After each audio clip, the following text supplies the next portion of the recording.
ঘরের মাঠে শিরোপা খরা কাটানোর সাজানো মঞ্চে যেন পানি ঢেলে দিলেন ব্রাহিম দিয়াজ। টানা 5 ম্যাচে 5 গোল করে নায়ক বনে যাওয়া দিয়াজি এবার হলেন খলনায়ক। রিয়াল মাদ্রিদ উইঙ্গারের করা ভুলেই 50 বছরের শিরোপা খরা কাটানো হলো না মরক্কোর। স্বাগতিকদের হৃদয় ভেঙে আফ্রিকা কাপ অফ নেশনসের শিরোপা ঘরে তুলল সাদিও মানের সেনেগাল। তবে ফাইনালের মহারণ ছিল মহানাটকীয়তায় ভরা।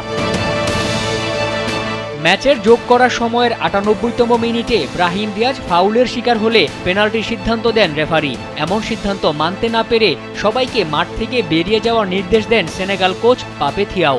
ক্ষোভে সেনেগালের সমর্থকরা স্টেডিয়ামে চেয়ার ও অন্য বস্তু ছুড়ে মারেন। প্রায় ১৭ মিনিট খেলা বন্ধ থাকার পর আবারও মাঠে গড়ায় ফাইনালের মহারণ। দেশের মানুষের দৃষ্টিশক্তিকে সুরক্ষিত রাখার প্রত্যয় নিয়ে এলো সেফ এলইডি লাইট। পেনাল্টি কিকে দিয়াজের পানেনকা শট আটকে দেন সেনেগাল গোলকিপার এদুয়ার্দো মেন্দি। গোলশূন্য থাকায় খেলা গড়ায় অতিরিক্ত সময়ে। অতিরিক্ত সময়ের ৪র্থ মিনিটে গোল করে স্বাগতিকদের নিস্তব্ধ করে দেন পাপে গুয়ে।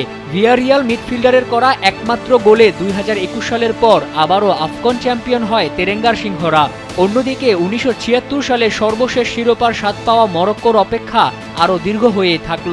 সেনেগালকে শিরোপা জিতিয়ে আসরের সেরা খেলোয়াড় নির্বাচিত হয়েছেন সাদিও মানে। মোহাম্মদ মাসুম, কালবেলা।